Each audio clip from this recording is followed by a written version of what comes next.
매일성경 묵상 나눔입니다. 오늘은 11월 28일 토요일입니다. 오늘 본문은 역대하 22장 1절에서 12절입니다. 오늘의 본문입니다. 예루살렘 주민이 요람의 막내 아들 아하시아에게 왕위를 계승하게 하였으니 이는 전에 아라비아 사람들과 함께 와서 진을 치던 부대가 그의 모든 형들을 죽였음이라. 그러므로 유다 왕 여호람의 아들 아하시아가 왕이 되었더라. 아하시아가 왕이 될 때의 나이가 42세라. 예루살렘에서 1년 동안 다스리니라. 그의 어머니의 이름은 아달라요 오므리의 손녀더라. 아하시아도 아합의 집에 길로 행하였으니 이는 그의 어머니가 꾀어 악을 행하게 하였음이라. 그의 아버지가 죽은 후 그가 패망하게 하는 아합의 집의 가르침을 따라 여호와 보시기에 아합의 집같이 악을 행하였더라. 아하시아가 아합의 집의 가르침을 따라 이스라엘의 왕 아합의 아들 요람과 함께 길앗 라못으로 가서 아람 왕 하사엘과 더불어 싸우더니 아람 사람들이 요람을 상하게 한지라. 요람이 아람 왕 하사엘과 싸울 때에 라마에서 맞아 상한 것을 치료하려 하여 이스라엘로 돌아왔더라. 아합의 아들 요람이 병이 있으므로 유다 왕 여호람의 아들 아사라가 이스라엘에 내려가서 방문하였더라. 아하시아가 요람에게 감으로 해를 입었으니 이는 하나님께로 말미암은 것이라. 아하시아가 갔다가 요람과 함께 나가서 니심의 아들 예후를 맞았으니 그는 여호와께서 기름을 부으시고 아합의 집을 멸하게 하신 자더라. 예후로 하여금 아합의 집을 심판하게 하실 때에 유다 백성들과 아하시아의 형제들의 아들들 곧 아하시아를 섬기는 자들을 만나서 죽였고 아하시아는 사마리아에 숨었더니 예후가 찾음에 그 무리가 그를 예후에게로 잡아가서 죽이고 이르기를 그는 진심으로 여호와를 찾던 여호사밧의 아들이라 하고 장사하였더라. 이에 아하시아의 집이 약함으로 왕위를 힘으로 지키지 못하게 되니라. 아시아의 어머니 아달랴가 자기 아들이 죽은 것을 보고 일어나 유다 집의 왕국의 씨를 모두 진멸하였으나 왕의 딸 여호사부앗이 아시아의 아들 요아스를 왕자들이 죽음을 당하는 중에서 몰래 빼어내어 그와 그의 유모의 침실에 숨겨 아달랴를 피하게 하였으므로 아달랴가 그를 죽이지 못하였더라.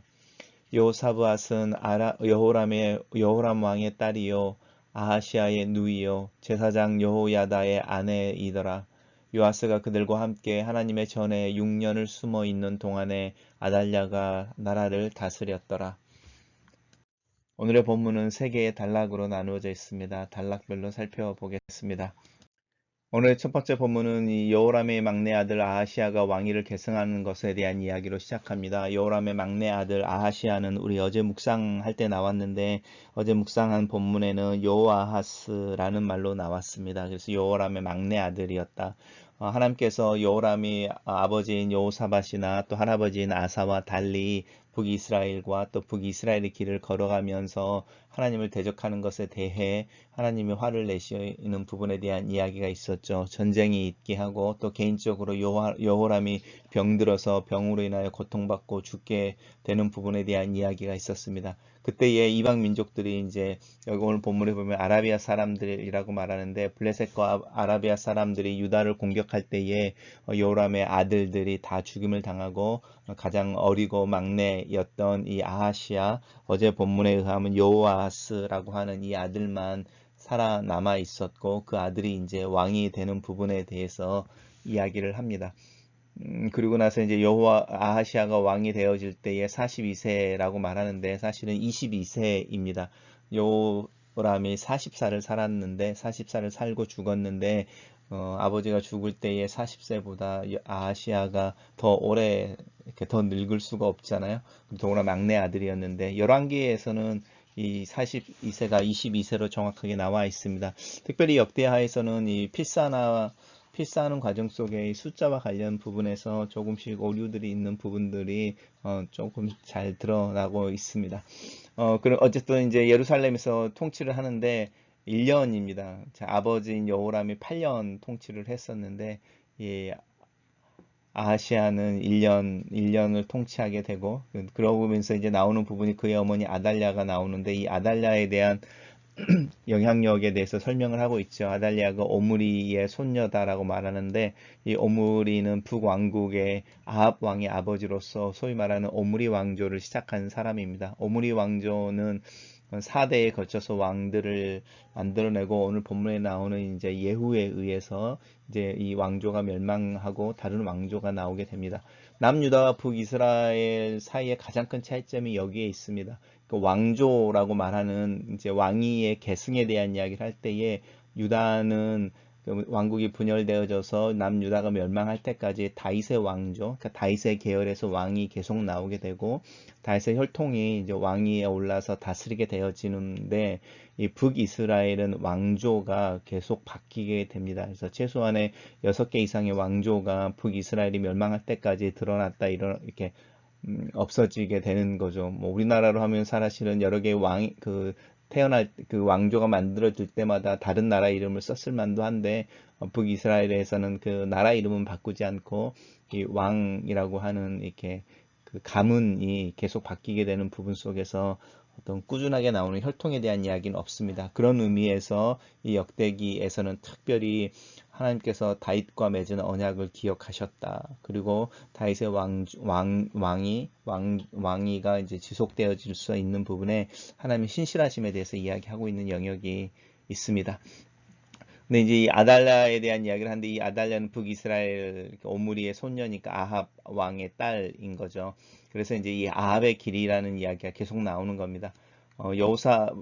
아하시아도 그렇고 또 이 아달랴도 그렇고 이제 북이스라엘이라는 말 대신에 더욱더 구체적으로 예, 아합의 길이라고 말하는데 아합의 집의 길은 이제 아합의 부인인 이사벨과도 연관이 되어져 있어서 철저하게 바알을 섬기고 자신들의 욕망을 따라서 북이스라엘 사람들 위에 군림했던 굉장히 패약한 그렇지만은 그렇게 강한 권력을 가지고 있어서 오히려 나라를 질서 있게 또 부강하게 만들었던 아이러니한 부분이 있습니다. 우리가 정치 지도자들 향해서도 강력한 권위를 이야기할 때에 거의 독재와 가깝지만 그래서 인권이나 이런 부분에서는 문제가 많지만 경제는 살리고 사람들을 하여금 살만하게 만드는 그런 사람들이 있잖아요.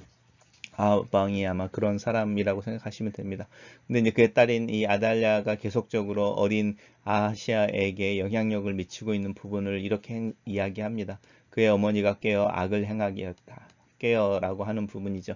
이 깨운다 말은 단순히 유혹한다라는 뜻이 아니고 그만큼 영향력을 행사하고 또 강요에 가까운 어떤 이렇게 그런 뭐라고 할까요? 지침, 아니면 또 그런 우리가 이제 섭정이라고 말하는데 이제 그런 영향력을 발휘했다라고 말하는 부분입니다. 단락을 요약해 보겠습니다. 저는 이 단락을 요람의 아들 중에 유일한 생존자였던 막내 아들 아하시아가 41세에 사실 22세이죠. 22세에 왕위에 올라 1년을 통치한다. 어머니 아달라의 영향으로 아하시아는 아합의 길로 행해 하나님 앞에서 악을 행하였다. 이렇게 정리해 봤습니다. 두 번째 단락은 아하시아가 아합의 집의 가르침을 따라라고 말하고 있는데 이 아합의 집의 가르침이라고 하는 말은 종교적으로는 북이스라엘의 우상 숭배의 길, 하나님을 섬기지 않고 우상을 섬기고 산당을 만들고 이런 이야기를 하고 있는 것이고 정치 사회적으로는 북이스라엘과 좋은 관계 또 친화적인 관계 속에서 이렇게 동맹으로 무슨 일들을 했다고 이야기하는 부분이고 또 이 아하시아 개인적으로는 이제 정말로 문자 그대로 아합의 집의 출신인 어머니 아달라의 섭정 아래 있었으니까 그 어머니의 지시를 받아 이런 뜻입니다. 그래서 아합의 집의 가르침을 따라라는 말이 여러 가지 뉘앙스를 가지고 있는 표현입니다. 그리고 이제 이스라엘의 왕 아합의 아들 요람 이렇게 말하는데 여호람이라고 말하는 왕입니다. 그래서 여호람 왕이라고 말하고 줄여서 요람 왕이라고 하는데 아합의 아들이잖아요. 아하시아의 어머니가 아달랴인데 아달랴가 이 아합의 딸이었죠. 결국은 요람과 아하시아는 외삼촌과 조카의 관계가 되는 거죠. 그래서 이제 둘이 함께 이 길랏 라못이라는 도시가 다시 나옵니다. 왜 북이스라엘이 특별히 이 아합 왕도 그렇고 이 요람 왕도 그렇고 길랏 라못이라고 하는 부분을 되찾아오고 싶어 했을까? 원래는 이 길랏 라못이 이스라엘의 땅이었습니다. 북이스라엘의 땅이었는데 우리가 기억하는 것처럼 아람 왕이 이렇게 침공했을 때 베나다시 침공하여 이렇게 뺏어간 땅인 거죠. 그래서 그 땅을 회복해내고 싶어하는 욕심이 그 마음이 이 아합이나 요람에게 있었던 것 같습니다. 근데 이상하게도 길르앗 라못으로 올라갈 때마다 거기서 아합이 죽게 되고 또 요람 왕이 이제 전쟁에서 이제 상처를 받아서 이렇게 이제 고생하고 있는 부분들이 있고 결국은 그걸로 인해서 죽게 되어지는 이야기가 오늘 이렇게 있습니다. 그래서 어쩌면 길랏 라못이라고 하는 것은 하나님이 북이스라엘을 겸손하게 하기 위해서 다윗이 말하는 사탄의 가시처럼 약간 어떤 부끄럽게 만드는 어떤 표현 상징일 수도 있는 것 같습니다. 어쨌든 이제 요람 왕과 이 아하시아가 함께 이제 길르앗 라못을 침공을 했었는데 그때의 아람 왕이 하사엘입니다. 이 하사엘은 우리가 잘 알고 있는 베나닷의 부하였는데 사실은 역모를 일으켜서 베나닷을 죽이고 왕이 된 사람입니다. 결국 우리가 성경을 읽다 보면 이제 악을 그러니까 추종하는 사람들이 서로 죽이고 죽고 이러는 모습들을 보는데 오늘 본문 속에서 그런 모습이 있습니다. 어쨌든 이제 이 요람이 부상을 입게 되고 예루살렘에서 이제 부상을 입게 되고 이스라엘로 돌아와서 사마리아가 수도이니까요. 거기서 이제 요양을 하고 있는 중에 이제 그 요양을 하고 있고 이제 그 요양하는 것을 방문하러 가는 거죠. 그랬을 때에 이제 무슨 일이 있게 되냐면 이 예후가 반정을 일으킨다고 할 수 있죠. 하나님의 자신에게 기름을 부어서 왕으로 세우는 부분에 대한 이야기 속에서 이제 이 부상으로 입고 있는 요람이라고 말했는데요. 똑같은 뜻입니다. 이 요람 왕을 죽이게 되고 또 요람 왕을 방문했던 아하시아도 같이 죽이게 되어지는 부분입니다. 왜냐하면 하나님께서 예후에게 예언하고 시키셨던 이제 예언이 뭐냐면 이 아합의 집을 심판하는 거였는데 이제 이 아합의 집에 문자적으로 아합의 아합의 후손이었던 요람 왕이 죽게 되고 또 이 아합의 집의 가르침을 따랐던 그리고 또 어떤 의미에서는 아합의 집 사람인 아하시아도 이 아합의 집이 심판을 받을 때에 함께 심판을 당하게 되는 부분이 오늘 본문 속에 있습니다. 그러면서 이제 맨 마지막에 아하시아가 그렇게 죽게 되어지고 아하시아의 집이 약하여 왕위를 힘으로 지키지 못하게 되었다 이렇게 말하는데 이것은 이제 그 아하시아가 22살의 왕이 되어지고 1년이니까 23살에 죽었다고 우리가 생각할 때에 이제 후계자들이 없다는 거죠. 후계자들이 없어서 이제 왕을 이룰 수가 없었다. 이렇게 이야기하는 그러니까 왕위를 이룰 사람이 하나도 없었을 수도 있고 이제 우리가 다음 본문에 나오는데 이제 자녀들이 굉장히 어려서 이제 이런 뜻입니다. 단락을 요약해 보겠습니다. 저는 이 단락을 아하시아가 길랏 라못에서 아람 왕과 싸우다 부상을 당한 요람을 위문차 북이스라엘을 방문했다가 예후에 의해 요람이 죽고 아하시아도 죽임을 당하게 된다. 이렇게 요약했습니다.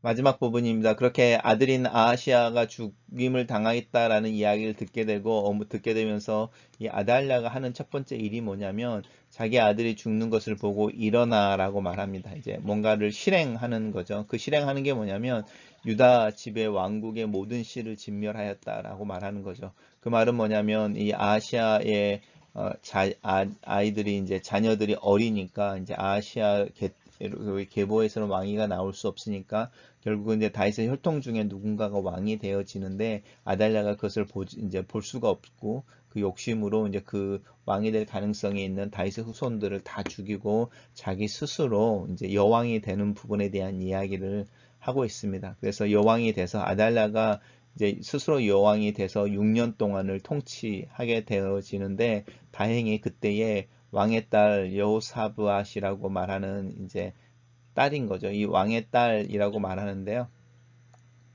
이 왕의 딸이라고 말할 때 이 왕은 아하시아를 이야기하는 게 아니죠. 왜냐하면 아하시아의 자녀들은 다 어렸으니까.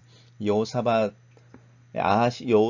딸이고요. 그래서 이제 이 아하시아하고는 아마 누이 관계, 남매의 관계였는데 어머니가 아달랴가 아니고 사실은 이 여호사밧의 어머니는 아달랴가 아니란 다른 유대의 여인이었을 여호사밧의 다른 아내와 사이에서 태어난 이복 동생인 거죠. 그 동생이었 동생이 이제 아하시아의 아들, 이제 태어난 지 한 살이 채 안 된 아들을 이제 그렇게 유다 집안의 모든 왕국의 씨앗이 죽임을 당하는 중에 몰래 빼어내어서 어디에서 숨겨서 키우었냐면 하나님의 전에 6년을 숨겨서 이제 키우게 되어지는 부분이 있습니다.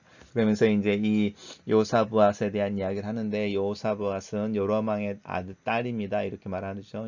요람 왕의 딸이고, 그리고 이제 이 아하시아의 누이이고, 그 다음에 제사장인 요야다의 아내입니다. 그래서 이제 이 남편인 이 요야다에 의해 이제 하나님의 전에서 6년을 숨어서 요시아가 자라게 되고, 이제 7년이 되었을 때 다시 이제 이 요야다를 중심으로 이제 반정이 일어나서 이제 연산군과 중종의 관계처럼 반정이 일어나면서 아달랴가 폐위되어지고, 이제 요아스가 왕에 이제 들어가는 왕이 되어지는 장면이 이제 우리가 다음 주에 읽게 되는 본문들 속에 나오게 됩니다.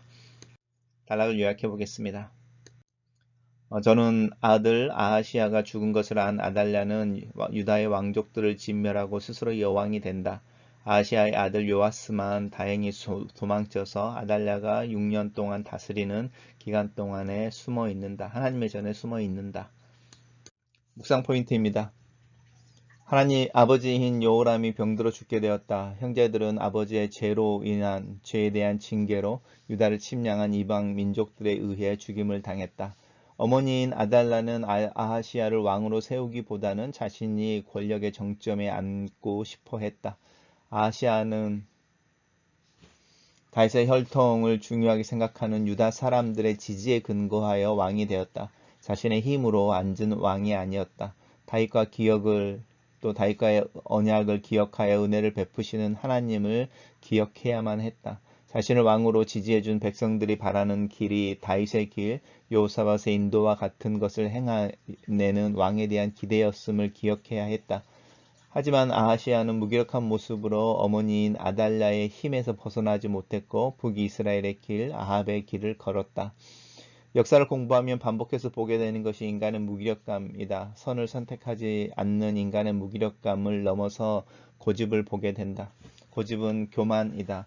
나 스스로 삶을 꾸려나갈 수 없으면서 다른 사람들의 손에 놀아나면서 그렇지만 하나님은 찾지 않으려고 하는 고집이다. 나에게도 이런 고집이 있다. 죄의 문제이다. 하나님을 향하여 결코 돌아서지 않으려고 하는 이 고집이 죄에서 나온다. 하나님의 능력이나 은혜의 소리가 아무런 감흥도 만들지 않는, 감흥을 느끼지 못하게 하는 이 고집이 바로 죄이다. 회개는 내가 하는 것이 아니다. 나로 하여금 회개하는 것 또한 하나님의 은혜이다. 하나님께서 내 마음을, 내 고집을 그렇게 꺾으시고 부드럽게 하시기 때문이다. 믿음은 나로 하여금 하나님을 향하여 마음의 문을 열게 한다.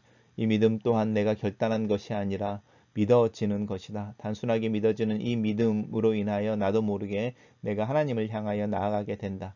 내 삶에 영향력을 미치는 이가 아달랴와 같은 악한 존재가 아니라 하나님이신 것을 감사한다. 이 하나님의 목소리에 더 청정하는 내가 되기를 기도한다. 길랏 라못은 북이스라엘 아하시아가 찾기 위해 노력한 곳이었다. 아하시아의 아버지인 아합 왕도 이 길랏 라못을 점령하고 싶어 했다.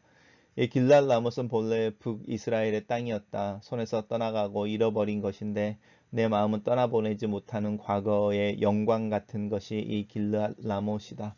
하나님께서 이 길랏 라못을 북이스라엘에서 아람으로 넘겨준 것은 징계의 표시였다. 그런데 이 징계의 목소리를 듣지 못하고 회개하기보다는 상한 자존심에 더 민감한 모습을 오늘 볼 수 있다.